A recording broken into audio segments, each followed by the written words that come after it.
Hey guys, it's Calm the Chaos with capital M asterisk RDERY. This is season 1, episode 8. No. We're just gonna call it no. Life sucks. Um, Smiling is hard right now. Feeling joy is hard right now. I'm the girl who laughs at funerals. The more uncomfortable I am, the more pain I'm in, I laugh. Um, I have a bulging left eardrum and a really bad ear infection currently because my body just loves me so much. It loves to punish me. So this episode is going to be like just what life is like for me because I doth be murdery. So I'm at work, as you can tell. But it's also Monday, so this is gonna be, I'm gonna multitask and make this video as I'm working. So, anyways, I have a pair of headphones that I'm obsessed with, my Shocks. If you never use them, they're great. They don't go in your ears. They go above, this part of your ear. It vibrates your eardrum. I've been wearing them like a headband because of my ear. So it's fun being me. So yeah, I'm doing this. I should have short spade that says it's fun being me because it's not. It really, really is not fun being me. I mean that all sarcastic. Because I'm the person that if you're joking with me, I don't know it. So for all those who need to know what I mean. Oh, what? That's hard to read. It says sarcasm. Hold on, let me fix this.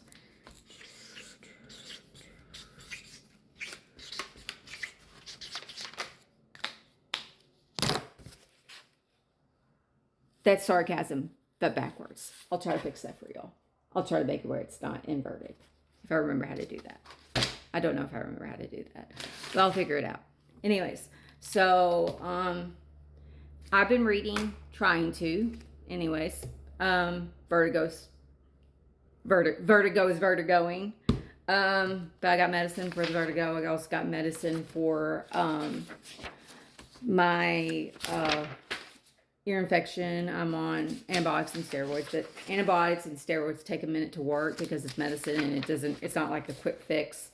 People have the misconception to believe that medicine is something that, like, once you take it, it works. Some do. I'm not saying that some don't. Some do. You tend to feel things like more or less you feel the side effects more than anything. At least that's been my case. I'm not a medical professional. I don't claim to be. I am sort of medical savant because I have 13-year death experiences under my belt and I'm very sickly, but I never went to school for medicine. I read medical journal articles. That's how I learned, and I learned through experience. So, yeah. I've been re-listening to Lights Out by Nevessa Allen so I can read Caught Up in Game On. Because when I read Lights Out the first time, which was last year, they had announced Game On. So I was like, well, I'm not going to read Caught Up until Game On came out. Well, Game On is out. So I've been listening to Lights Out because I've already read it. I cannot listen to audiobooks if I've never read the book because I get distracted. So I have to constantly rewind. So I usually read the book first and then I listen to the audiobook version. So there's that. And I am in my galley reading era. I'm reading arcs again. It's fun. It's interesting. I actually added some notebooks to my wish list because I'm writing everything down. I'm pretty much when I'm arc reading, I'm writing notes on every single chapter, and that's how, like, that way I can actually give constructive criticism when it's needed, because I hate when people just say the book sucks. Why does the book suck? Tell me why. And I am a strong believer, very strong believer, there's always something good in a book. Even if you D and F a book, there's always something good to talk about. There's always something good to talk about. Like either the characters are funny, they have cool names. There's always something good to say about a book. So in my ARC notes, I say good and bad. Like my opinions, it's my opinions. And I refuse to write to give you every detail of what I write in my NetGalley reviews, because that's not fair. That's not fair. It's not fair to the authors when they're having you ARC/beta read, galley read these books, because they do this so they have an opportunity to fix the things that people have concerns about. So I will talk about all the things I love about a book. I don't even tell people my ratings of books. I refuse to. Because what I might consider a DNF or a 3-star read, someone else might consider a 5-star read. So that is why I do the things I do. Because I am an author. Yes, I'm publicly saying I'm an author, even though I hadn't for the last so many years. But I actually am a bona fide author. I was trad published the first time around. My publisher went bankrupt, so my book is not in print anymore, but I'm rewriting my book. I actually read my book on my Calm the Chaos with capital M asterisk RDERY segment, but it's called capital M asterisk RDERY's Reads. It's in the same, me reading my book is the same playlist that you're getting this from. And so it's 12 videos. You follow along, like all my book is on all the other reading tracking apps. So you could actually count it as you have read if you listen to it. So that's something to consider if that's something you want to do. You might not. You might be like, man, no, thanks, I'm good. And that's okay too. That's okay too. If you don't want to read it or technically listen to it, it's fine.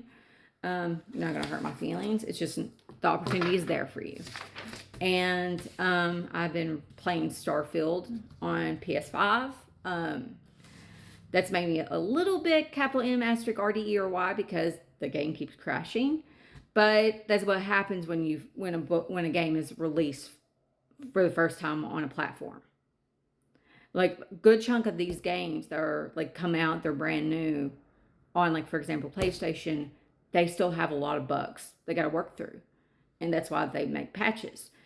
Well, I guess a lot of people are really capital M asterisk RDERY about it because they're asking for refunds. This is what I've been doing. I've been playing until the vertigo is vertigoing and or the crashing is getting on my nerves. And then I just quit and do something else. I don't make a big deal about it. It's not a big deal. It happens. And let's see what else. I think that's it. I think that's really I get to go. Oh. I slapped the table so hard that I knocked my phone down. I get to meet up with my book besties in 17 days. So, yay! I'm excited about that. I can't wait. I cannot wait to meet my book besties and to see my best friend of all time. I actually haven't met one of my best sister friends in person, but I might have to lick her face. I've been saying that to her every chance I give her. Like, I can't wait to see you so I can lick your face. I am her wife. She is my husband. I am her wife. She is my husband. And she is she's my favorite human to ever exist ever. She is like the best human on earth. I will never not say that. And yeah, my other best sister friend I have known since we were kids, and she's my bona fide sister, and we fight constantly like siblings do. And her mom and my mom are best friends. The thing about Al is she is my found family. She is she's my found family trope. She is my best sister friend soulmate. She is my female platonic soulmate. And I love her to death. And she's probably going to watch this and be like, you're insane. Because I am. It's okay. I love you. I love all of you. Thank you for watching. Bye.